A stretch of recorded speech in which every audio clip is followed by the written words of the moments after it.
On a pris tout de suite la décision de se dire, il y avait 2 établissements, un au centre-ville et un ici.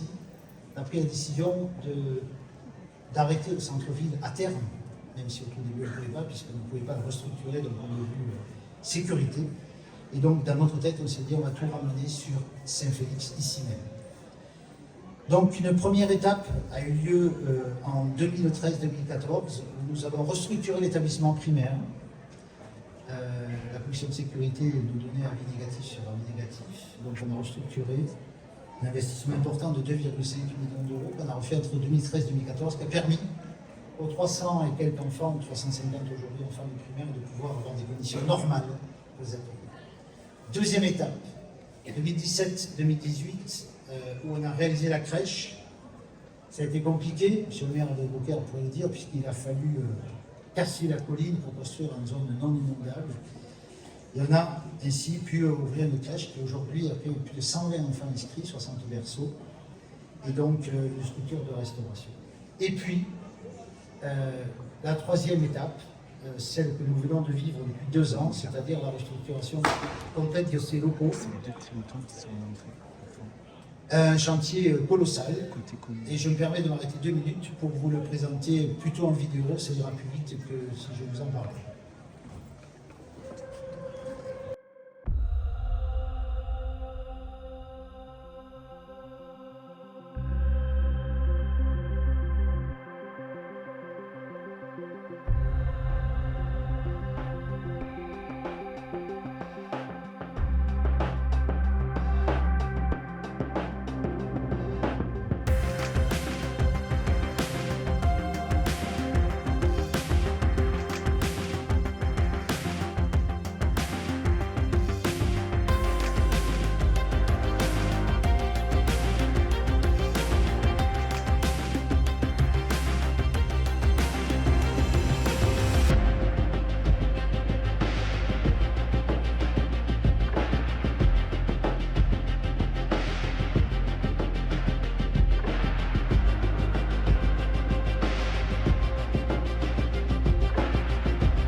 Avant de continuer, je voudrais m'excuser puisque Monsieur le directeur des services académiques, Monsieur Mouni, nous a rejoint ici sur la scène. Merci Monsieur Mouni d'être parmi nous aujourd'hui. Donc je disais, un chantier colossal, vous l'avez vu, on a pu réaliser 10 millions d'euros d'investissement, qu'on a pu réaliser grâce aussi à une aide importante, je veux le dire, de la région, pour sur 4 ans 2,5 millions d'euros. Merci à la région de cet investissement sur notre partie lycée. Et sur la partie collège, même si c'est beaucoup plus limité, parce que la loi Fallou est là, il y a une subvention de 67 et quelques mille euros pour la partie du collège. Merci aux collectivités. Je veux aussi, même s'il n'est pas là ici aujourd'hui, remercier M. André Hortz, qui a été directeur général de la DDTM, parce que c'est grâce à lui qu'on a pu sortir ce dossier par rapport à la loi sur l'inondation. Et je veux lui dire aujourd'hui tous les remerciements de l'établissement, ainsi que Madame la Préfète, qui nous a quittés récemment. Alors, un grand nombre de merci.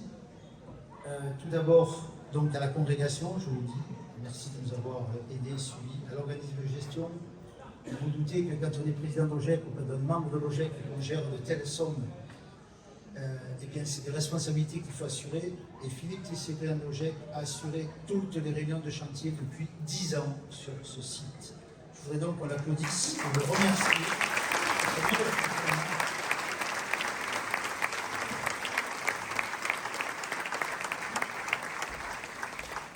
Je l'ai dit, merci à l'État, à la région, au département. Merci aussi aux architectes, je lui laisserai la parole tout à l'heure. Merci aux entreprises ici présentes qui ont fait un travail colossal. Je l'ai dit tout à l'heure, ils ont pu sortir des éléments de pierre de plus de 2,5 tonnes qui se situent au premier étage. On se demande d'ailleurs comment en 1823 on pouvait monter des choses comme ça à cet étage-là. Même si on a vu construire des arènes de Nîmes, on se demande bien comment à cette époque-là ils faisaient. Merci à tout notre personnel qui, pendant des années, personnel d'entretien, personnel enseignant, personnel administratif, ont eu à supporter ces travaux et à vivre entre deux établissements, souvent 5 minutes entre deux cours pour aller d'un établissement à l'autre. Donc merci pour leur compréhension, leur investissement, et puis merci aux directeurs, aux directrices de ce site, Mme Bouet, Mme Pinoncé et M. Barin, qui, vous en doutez, pendant quelques années ont vécu des moments compliqués, mais aujourd'hui, ils sont les plus heureux, puisqu'ils ont un bel établissement. Madame la Directrice, je veux aussi vous remercier parce qu'à plusieurs reprises, vous avez su répondre à nos demandes. C'était compliqué, même avant votre arrivée, il a fallu qu'on puisse maintenir le collège. On a fermé le lycée que nous avions parce qu'on ne pouvait pas tout garder sur des passés de place. Mais vous nous avez aidé à ouvrir des sections professionnelles. Et récemment encore, vous nous avez ouvert une classe de collège supplémentaire en 6e, et une section internationale espagnole, de façon à pouvoir répondre à une population très importante sur le secteur de l'EPA, notamment des Équatoriens dans le monde, qui peuvent trouver ici une solution pour leur apprentissage. Bien sûr, je ne pourrais conclure sans vous dire notre intention de pouvoir développer sur ce site, puisque on est autorisé aujourd'hui à accueillir 15 élèves sur ce site, on n'en veut pas qu'il ressemble de même, mais nous avons vraiment l'intention de pouvoir proposer ici un parcours complet depuis la crèche jusqu'au bac et de réouvrir ce que nous avions été obligés de fermer en 2010, c'est-à-dire la partie de l'enseignement général, parce qu'un grand nombre de Beauquerrois sont obligés de venir dans l'enseignement public, car c'est pas loin, mais dans l'enseignement privé sous contrat, ils viennent souvent sur Dalzondim, ce qui fait des déplacements importants, et je pense qu'on a la place ici de réouvrir l'enseignement général et aussi de développer des formations par apprentissage, ce que nous souhaitons faire. Voilà, tout ceci est fait pour une belle raison. Notre fondateur, Emmanuel Gazon, avait pour idée, dans un esprit chrétien mais d'ouverture, d'accueillir tous les enfants qui souhaitent venir dans notre établissement, pour les aider à se construire. On accueille des enfants avec leurs joies, avec leurs peines, avec leurs difficultés. Et notre travail, nous tous, quelle que soit notre responsabilité dans l'établissement, c'est de les aider à devenir une femme libre, un homme libre, avec, en ayant pu trouver en eux-mêmes leur capacité, et puis trouver leur chemin d'excellence dans le respect de tous. C'est ce que nous souhaitons apporter à tous les enfants que vous nous confiez. C'est notre responsabilité. Gardons le cap, et ce que nous venons de réaliser ici doit nous faciliter la vie. Merci beaucoup à tous.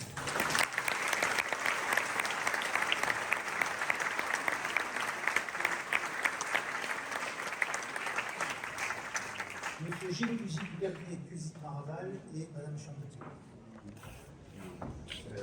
Bonsoir à toutes et à tous.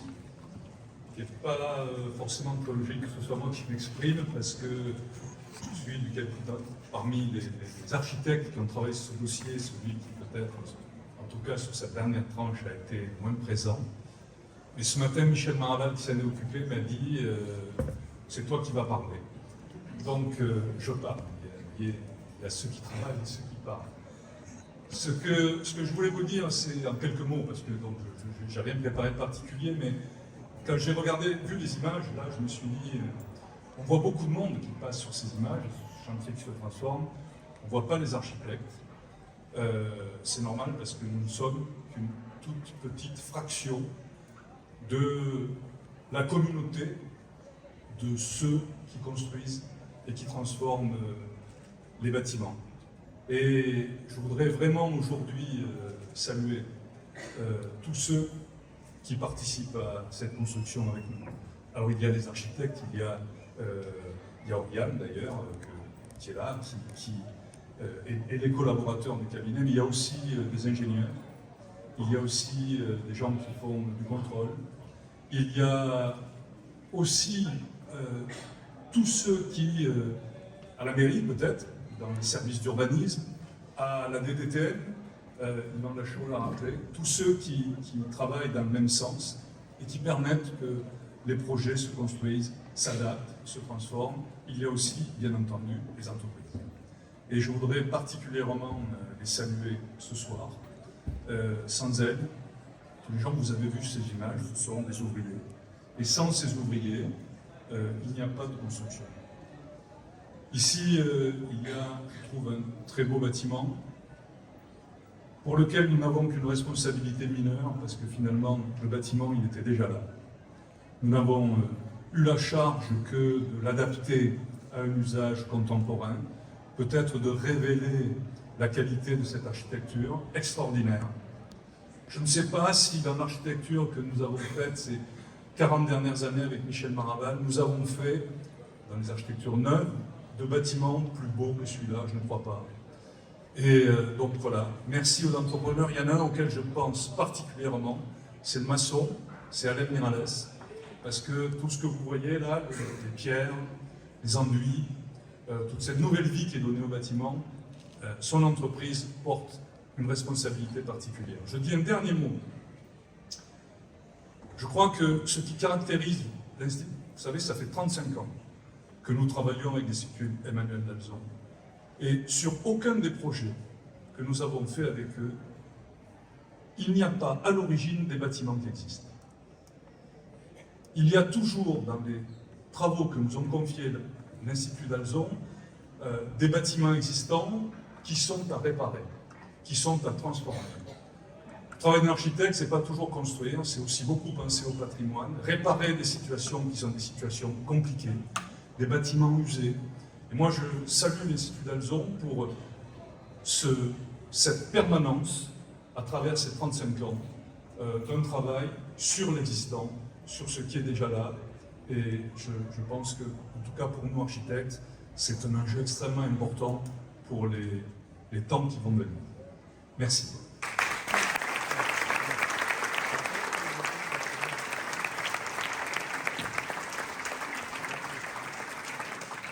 La parole donc est à Sir Christophe qui représente la Sœur provinciale d'Europe, puisque la France dépend de la province d'Europe, et Sir Christophe vient de Bordeaux, puisqu'elle a un établissement aussi à Bordeaux. Ne vous inquiétez pas, je vais faire court. Il y aura 2 mots. Comme ça, parce que vous êtes debout, alors c'est un peu fatigant.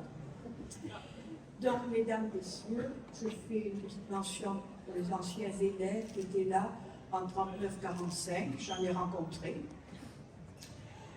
Donc, 2 petits mots. Le premier, ma fierté d'être ici pour cette très belle inauguration. Il y en a eu beaucoup autour de l'Institut Dalzon, mais celle-ci a une place privilégiée, car sa réalisation a suscité beaucoup de réflexions en 2010. Transformer un ancien petit séminaire à l'abandon en somptueux établissement scolaire de la crèche de l'enseignement général et professionnel. Quelle gageure! Mais c'était méconnaître les compétences de M. Tessier, président d'OGEC, de M. Yvan Lachaud, chef d'établissement, et le dynamisme de leur équipe. Mon deuxième mot, notre reconnaissance à toutes celles et ceux que je ne peux citer, ils ont fait naître et réussir ce chef-d'œuvre que je qualifierais de monumental. Oui, un chef-d'œuvre accueillant, agréable, fonctionnel. J'ajoute tout particulièrement la reconnaissance des membres de la tutelle et Oblates de l'Assomption qui restent à vos côtés pour que petits et grands s'y épanouissent et transmettent le charisme du Père d'Alzon. Emmanuel d'Alzon, qui s'est battu durant des décennies dans cette région pour une éducation de tout l'être, corps et âme, afin de faire naître de futurs citoyens défenseurs de notre maison commune. Merci.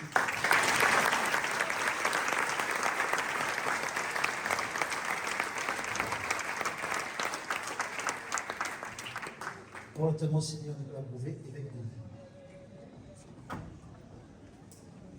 Merci Madame la rectrice d'être là aujourd'hui, Monsieur le directeur d'académie, Mesdames, Messieurs les élus. Je m'associe à tous les merci qui ont été dits aujourd'hui parce que c'est une réussite. Alors, je vous dis trois choses. La première, c'est au sujet de Saint-Félix, parce que cet établissement s'appelle Saint-Félix. Saint-Félix était le premier évêque de Nîmes, entre 374 et 407.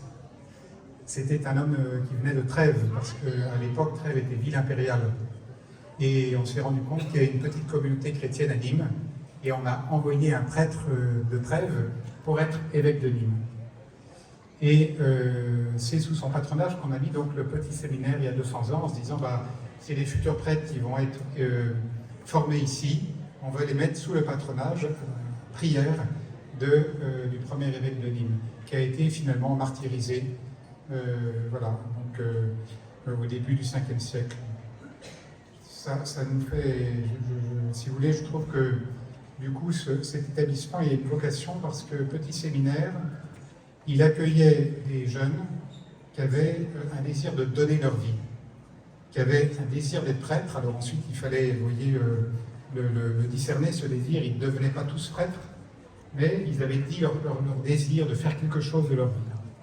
Et je trouve que la vocation de cet établissement, à mon avis, comme tout établissement scolaire, c'est d'aider un jeune à trouver sa vocation, à trouver ce pourquoi il est fait, à trouver ce qui va, vous voyez, déployer ses charismes et ses talents personnels. Et je trouve que l'école, vous voyez, c'est un service de chacun, où chacun va pouvoir se dire, voilà, ma voie, c'est celle-là. Et voilà comment je vais trouver ma place dans le monde. Vous savez que des questions à l'adolescence, il peut y avoir une très grosse angoisse de savoir ce qu'on va devenir. Et l'école, elle est là aussi pour aider les jeunes à se dire, mais en fait, tu as de l'importance et tu vas faire quelque chose de ta vie. Du coup, la deuxième chose, c'est la beauté des locaux, comme en a parlé l'architecte tout de suite.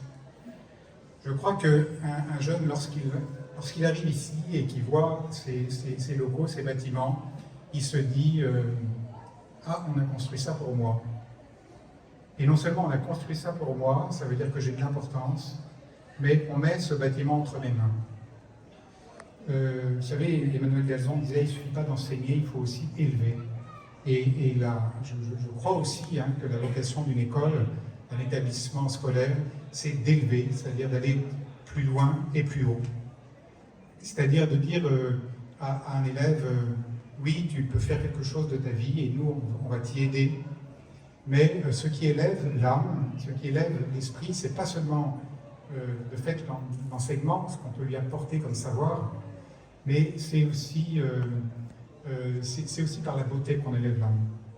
C'est aussi par la beauté qu'on élève les jeunes. Et lorsque les bâtiments sont beaux, lorsqu'il y a de l'harmonie, lorsqu'ils ont été bien construits, lorsqu'ils se rendent compte qu'on a fait aussi un effort, vous voyez, que, eh bien, il se dit, vous voyez, il contemple le beau. Et la beauté nous révèle l'invisible. Et l'invisible, c'est quoi? C'est tu as de l'importance. Toi qui es là d'ici, tu tu as quelque chose à faire de ta vie. Et nous t'offrons une espérance pour ton avenir. Voilà, et donc, moi, je souhaite vraiment que cette école elle continue à dire cela, et elle le dise à la fois par, vous voyez, par les savoirs qu'on va dispenser, mais aussi par la beauté de ces bâtiments. Enfin, je voudrais souligner une troisième chose qui, évidemment, comme évêque me touche, c'est qu'ici, il y a une présence qui est de plus en plus rare, d'ailleurs, dans les établissements scolaires catholiques, d'une communauté religieuse.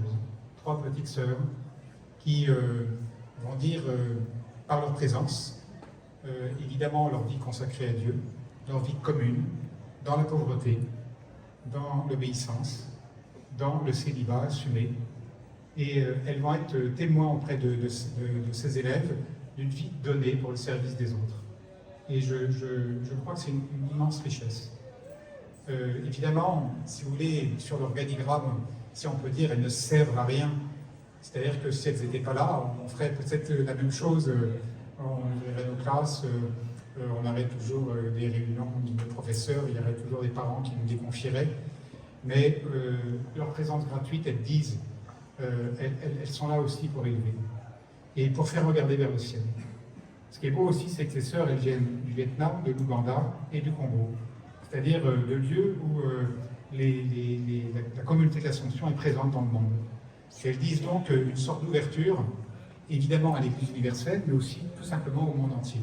Tous ces jeunes qui sont là, on l'a entendu tout à l'heure dans la présentation, eh bien, on va les ouvrir aussi sur le monde. Un lieu, un établissement scolaire, c'est un lieu qui ouvre. C'est un lieu où on dit « pars », où on dit « va », où on dit ta place définitive, au fond, elle n'est pas ici, elle est ailleurs.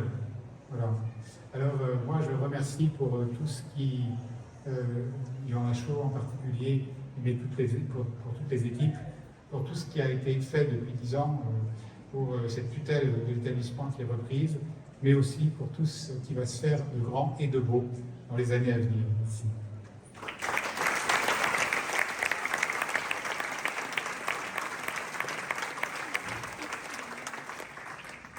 Monsieur Gilles Sanchez, maire de Louvain.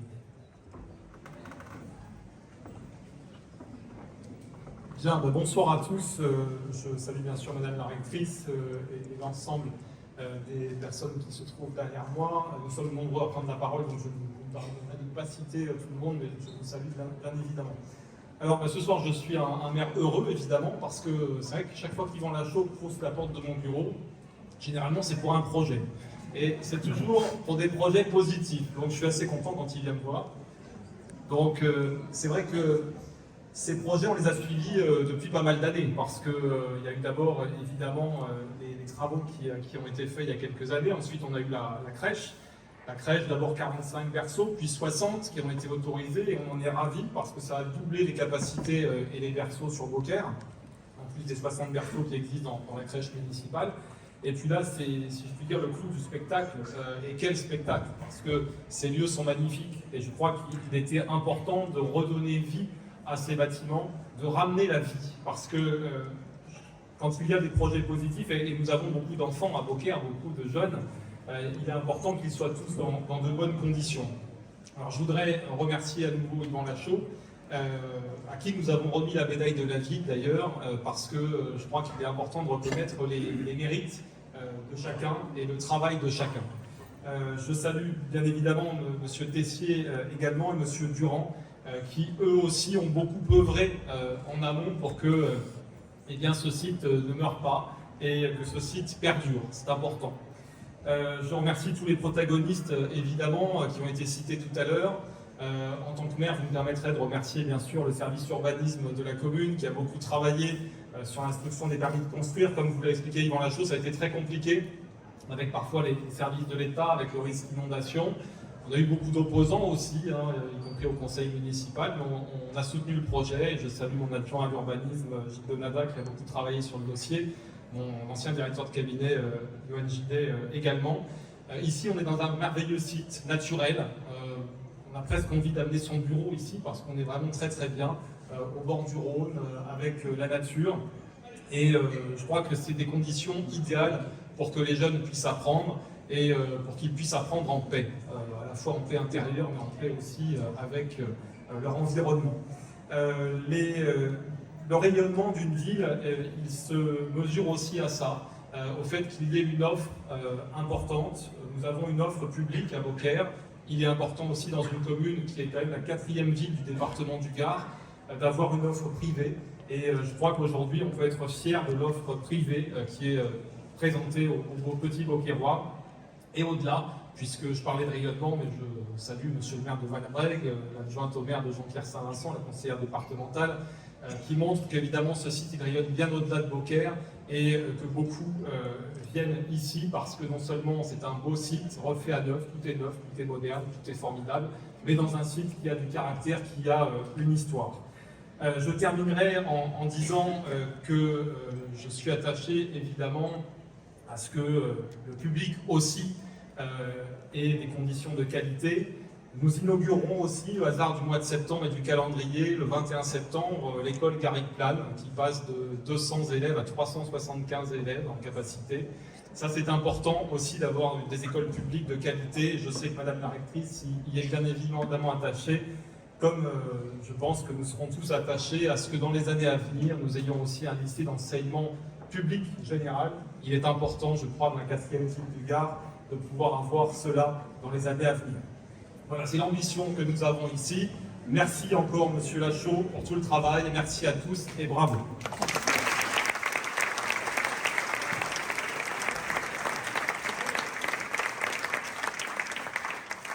Monsieur Robert Prost, conseiller départemental et maire du Beauvais-Valsecq, Madame la présidente du département.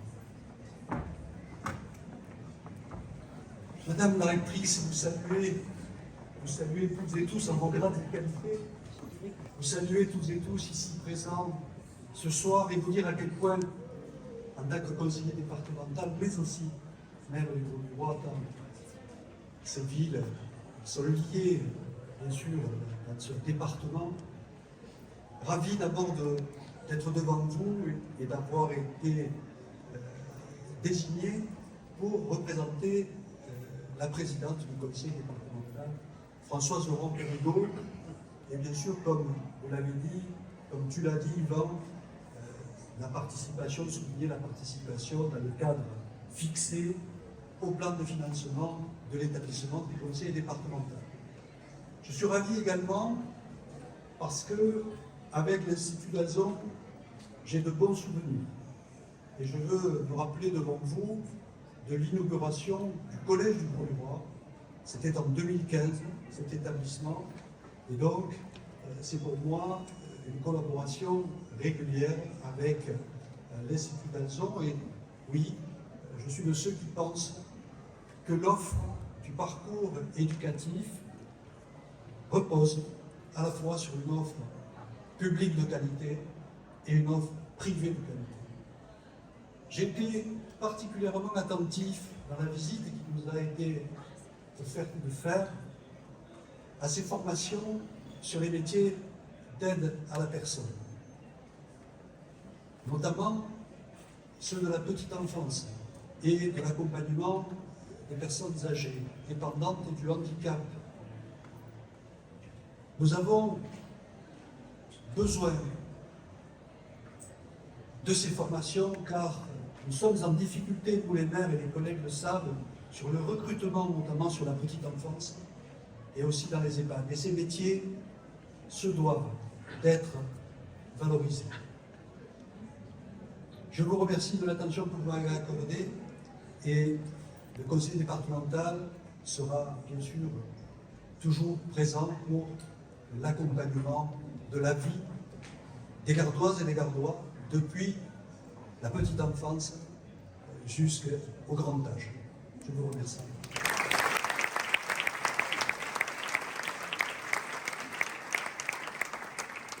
Avant que Madame la rectrice conclue ses interventions, la parole est à M. Henri Brun, conseiller régional représentant le rôle des Gard. Madame la rectrice, mesdames, messieurs, mes chers collègues élus, eh bien, écoutez, ce soir je suis Félix, parce que s'il y a un aspect religieux sur le nom de Félix, son étymologie, je vais le retrouver, et en fait l'étymologie, c'est être heureux. Donc je suis heureux ce soir d'être parmi vous, heureux d'avoir pu rencontrer des collègues élus. Certains ont fait des études ici, d'autres vont faire. Et il a été question de qualité de vie. Alors on est passé du petit séminaire avec la théologie, aujourd'hui vers des formations qui sont plus professionnelles, avec des métiers qui sont liés à la sécurité, mais aussi aux soins à la personne et à l'optique. Alors, handicap, j'y suis attaché. Carole Delga m'a donné la délégation au handicap à l'inclusion. Il va sans dire que du coup, quand je vois des jeunes qui vont être formés à ces métiers, qui vont pouvoir permettre une meilleure inclusion de nous tous dans notre avenir, c'est une bonne chose. Et puis surtout, heureux d'être là, parce que quelquefois, lorsque je suis à Montpellier, en assemblée plénière, j'entends souvent une petite musique sur des territoires, et notamment à Beaucaire, on serait mal desservi par la région, alors qu'on finance bon nombre de lieux, le lycée, qu'ils soient publics ou privés, parce que pour nous, nous sommes présents, la base nautique, et puis d'autres lieux où la région s'est impliquée, parce qu'au-delà de ceux qui sont en place, il y a toute une population, il y a des hommes et des femmes qu'il faut servir, qu'il faut aider. Et c'est le rôle de la région d'être là. Donc l'élu en charge de l'inclusion, en tout cas, tient à féliciter tous ceux qui permettent à ce que nos jeunes aujourd'hui puissent avoir une formation de qualité, qui sera un permis pour travailler et vivre sur notre beau territoire. Et donc je salue en tout cas tous ceux qui ont permis de réussir ce projet, bien sûr Yvon Lachaud, bien sûr le président Tessier et le président Durand, et puis tous ceux qui ont œuvré pour tout ça. Merci à vous tous et bonne continuation.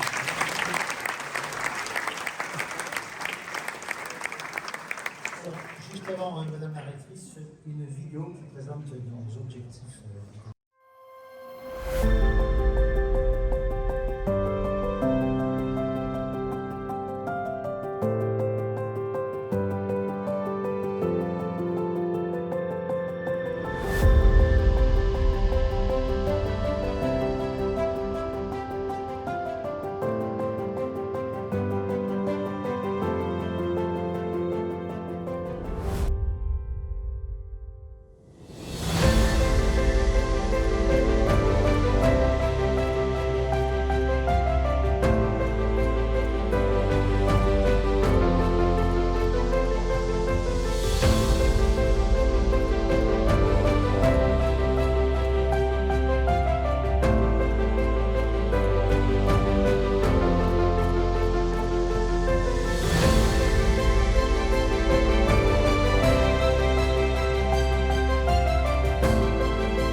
Mesdames, Messieurs, Monsieur le conseiller régional représentant la présidente Carole Delga, Monsieur le conseiller départemental et maire représentant la présidente du conseil départemental du Gard, Monsieur le maire de Beaucaire, Mesdames, Messieurs les élus, je salue les représentants des autorités religieuses, Monseigneur, et des autorités civiles. Mesdames, Messieurs, en vos grades, qualités, Mesdames, Messieurs, je suis très heureuse d'être avec vous. Je voudrais vous dire le plaisir que j'ai d'être avec Monsieur le directeur académique des services de l'éducation nationale du Gard, dont je dis le nom que vous connaissiez, puisqu'il a pris ses fonctions tout récemment, Christophe Louis. Je suis très heureuse d'être ici avec vous et de saluer l'ensemble des directrices, directeurs de l'Institut d'Alger, Monsieur le directeur général, de saluer l'ensemble des enseignants, des professeurs, puis bien sûr les parents d'élèves, les anciens élèves, je l'ai compris aussi, les élèves, Je tiens à remercier Yvan Lachaud de son invitation. D'abord parce qu'elle m'a permis de découvrir ces magnifiques locaux, ce site de Saint-Félix. C'est l'occasion pour moi de féliciter les architectes, bien sûr, mais surtout les entreprises qui ont travaillé ici et redonner vie à cet ensemble architectural qui va poursuivre son histoire liée à l'éducation. Et c'est évidemment une mission, celle qui nous réunit aujourd'hui et qui justifie ma présence d'une certaine manière. Alors en effet, je peux le dire, il n'est pas fréquent qu'une rectrice ou un recteur se déplace dans un établissement d'enseignement confessionnel, privé, et je tiens à en souligner le sens devant vous. D'abord, les relations que les services académiques sous mon autorité, les services départementaux sous l'autorité du DAZEN, entretiennent avec les directeurs des établissements privés sur notre territoire, dans l'Académie de Montpellier, dont j'ai la responsabilité, ici dans le Gard particulièrement. Ces relations, elles sont bonnes, elles sont régulières, elles sont approfondies, elles sont aussi fécondes, et en tout cas dans une écoute respective et tout à fait assaillie. Je souligne que Monsieur le Directeur Général, mais aussi l'ensemble des directrices et directeurs répondent à nos invitations pour des réunions de travail. Le précédent DAZEN, Philippe Maheu, s'était également déplacé dans les structures nîmoises de l'Institut d'Alzon il y a quelques temps, il y a 2 ans. C'est vrai que l'Institut d'Alzon dans le Gard représente une part importante de l'enseignement privé, mais aussi de l'éducation du territoire. Et vous avez compris, c'est une collaboration confiante, régulière, qui a beaucoup d'avantages. Alors, d'abord, pourquoi? Parce que ma responsabilité comme rectrice, avec les équipes et les services académiques, c'est d'assurer le bon fonctionnement des établissements d'enseignement privé sous contrat. Et on peut le rappeler, l'État prend en charge le recrutement des enseignants, leur formation d'ailleurs, leurs affectations ensuite, leur rémunération. Et rien que dans notre académie de Montpellier, cela représente 5500 enseignants qui exercent dans les établissements d'enseignement privé sous contrat avec l'État, c'est-à-dire sous contrat, c'est-à-dire avec l'engagement de participer d'une certaine manière au service public de l'éducation nationale, en tout cas à l'éducation nationale. Et si l'éducation est nationale, c'est précisément parce que l'enseignement privé sous contrat y contribue, de même d'ailleurs que toute autre forme d'enseignement et d'éducation, dans l'enseignement public, mais y compris dans d'autres formes. Nous avons, comme éducation nationale, et moi comme rectrice, la responsabilité d'assurer que chaque enfant sur notre territoire puisse bénéficier d'une éducation.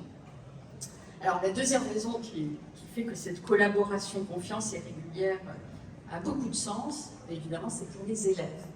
Et puis pour les familles, pour vous qui êtes là et que je salue, ils trouvent en effet sur notre territoire, dans l'Académie de Montpellier, dans le Gard et à Beaucaire, monsieur le maire, une offre, des structures, des établissements qui sont complémentaires, mais qui assurent, dès lors qu'ils sont publics ou sous contrat d'association avec l'État, qui assurent les mêmes programmes, qui assurent les mêmes conditions d'enseignement, qui assurent aussi la qualité de l'enseignement que nous souhaitons pour ces enfants, pour vos enfants. Et nous sommes très attentifs au respect de ces engagements, car nous avons à garantir la qualité de l'éducation qui est donnée dans les établissements privés sous contrat comme dans les établissements publics. Alors je tiens à vous dire que évidemment, nous continuerons à travailler ensemble et je veillerai à maintenir cet équilibre, mais aussi cette dynamique entre les établissements privés, l'Institut d'Alzon, les établissements publics. Notre pays est attaché à la pluralité des possibilités éducatives offertes aux familles en matière d'éducation. Et donc c'est mon rôle ici comme rectrice de l'accompagner et d'y veiller. Nous avons des enjeux sur ce territoire, dans notre académie, dans le Gard et ici, à Beaucaire, bien sûr aussi. Nous avons des enjeux pour répondre aux attentes de nos concitoyens, pour veiller à ce que notre société réponde à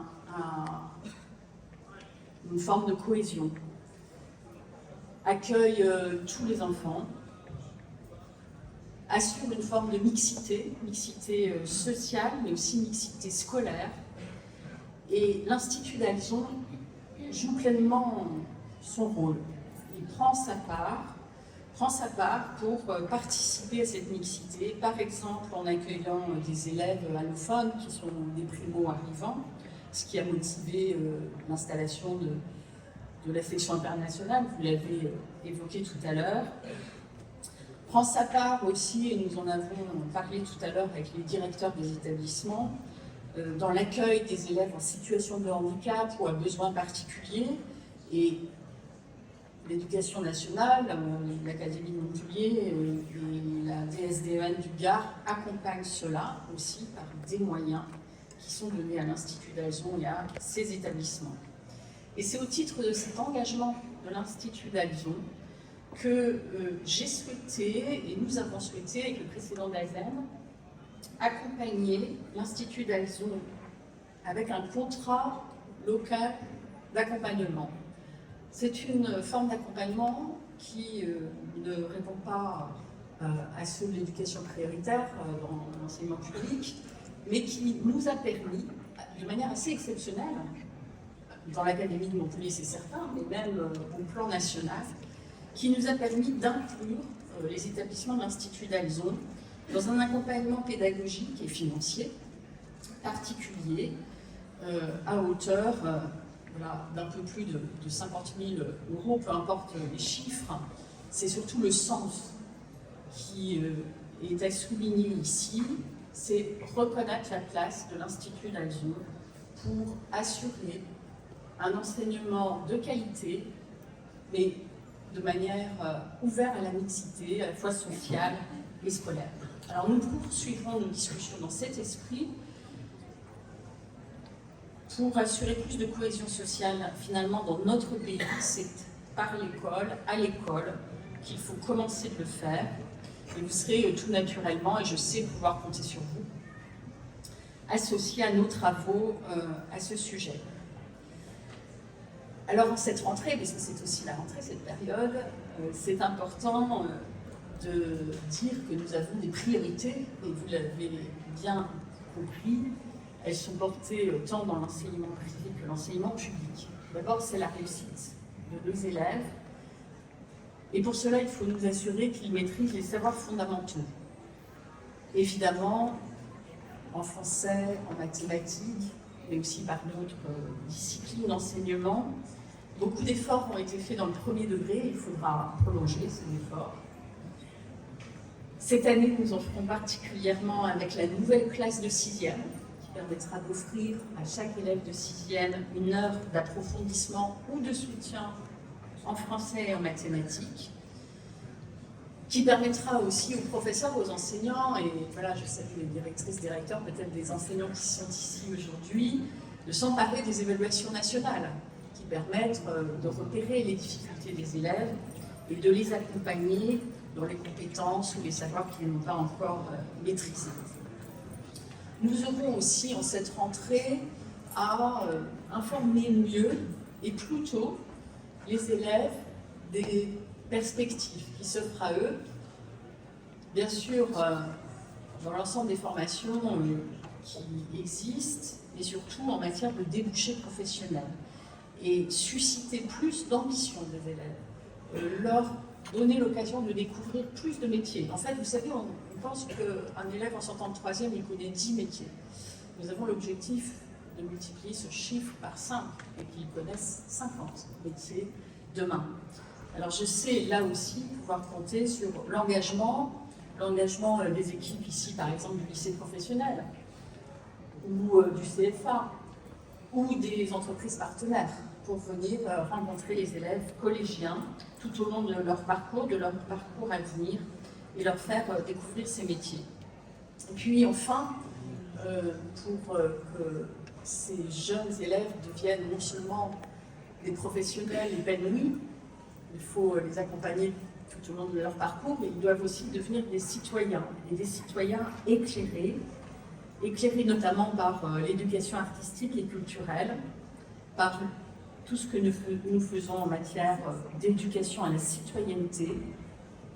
Et à cet égard, pour cette rentrée, je veux souligner que désormais le Pass Culture, qui est un formidable levier pour déployer des partenariats avec des institutions culturelles, des artistes, il est étendu dès la classe de 6e. Et donc maintenant, ce sont des moyens supplémentaires qui pourront être déployés pour cela. Enfin, un mot pour vous dire qu'en cette rentrée, nous avons à veiller au bien-être des élèves et à lutter contre toutes les violences, et en particulier le harcèlement, qui est un fléau. Et je veux encourager et engager les équipes éducatives à se mobiliser aussi pour cela. Vous voyez, ma présence avait donc beaucoup de sens aujourd'hui. Un message pour souligner l'engagement de l'Institut d'Alzon, un message pour encourager et soutenir les professeurs et leur dire que l'éducation nationale est aussi à leur côté, et puis un message en direction des familles et des élèves pour leur dire belle année scolaire. Merci.